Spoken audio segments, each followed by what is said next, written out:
تبارك الذي بيده الملك وهو على كل شيء قدير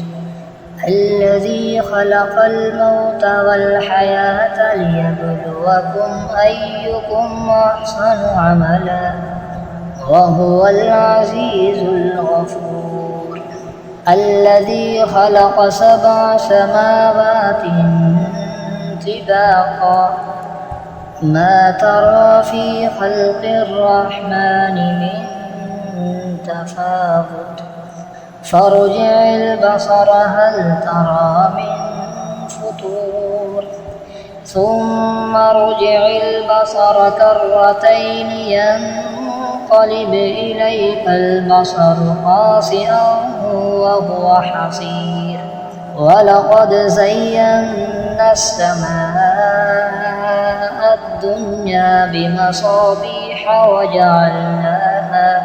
وجعلناها رجوما للشياطين وأعتدنا لهم عذاب السعير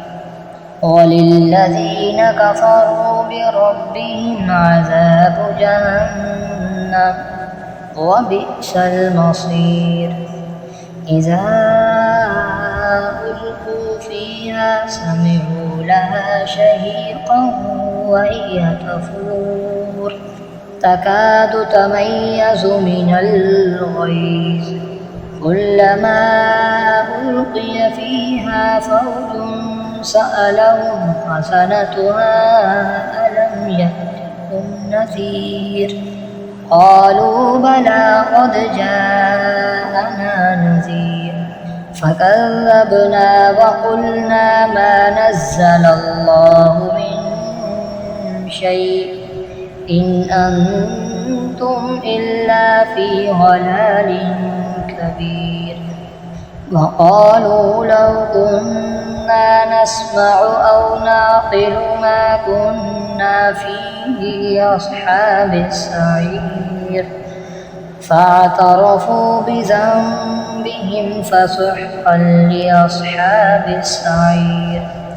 إن الذين يخشون ربهم بالغيب لهم مغفرة وأجر كبير وأسروا قولكم أو اجهروا به إنه عليم بذات الصدور ألا يعلم من خلق وهو اللطيف الخبير هو الذي جعل لكم الأرض ذلولا فامشوا في مناكبها وكلوا من رزقه وإليه النشور أأمنتم من في السماء أن يخسف بكم الأرض فإذا هي تمور أم أمنتم من في السماء أن يرسل عليكم حاصبا فستعلمون كيف نذير ولقد كذب الذين من قبلهم فكيف كان نكير أولم يروا إلى الطير فوقهم صافات ويقبض ما يمسكهن إلا الرحمن إنه بكل شيء بصير أمن هذا الذي هو جند لكم ينصركم من دون الرحمن إن الكافرون إلا في غرور أمن هذا الذي يرزقكم إن أمسك رزقه بل لجوا في عتو ونفور أفمن يمشي مكبا على وجهه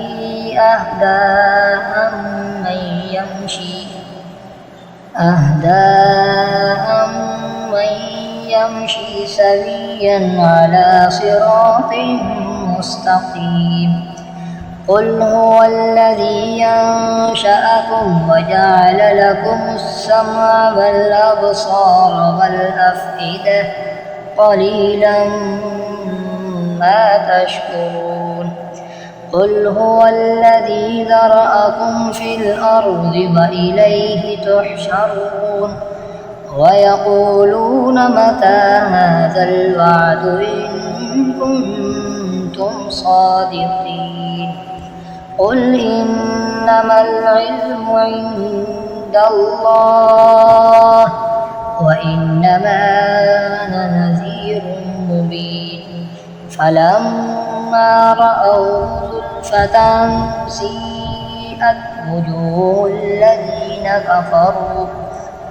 وجوه الذين كفروا وقيل هذا الذي كنتم به تدعون قل أرأيتم إن أهلكني الله ومن معي أو رحمنا فمن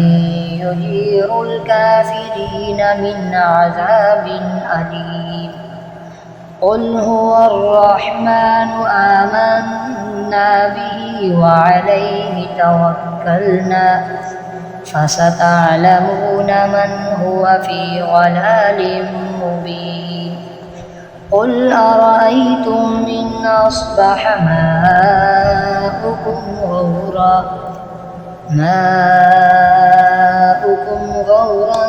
فمن يأتيكم بماء معين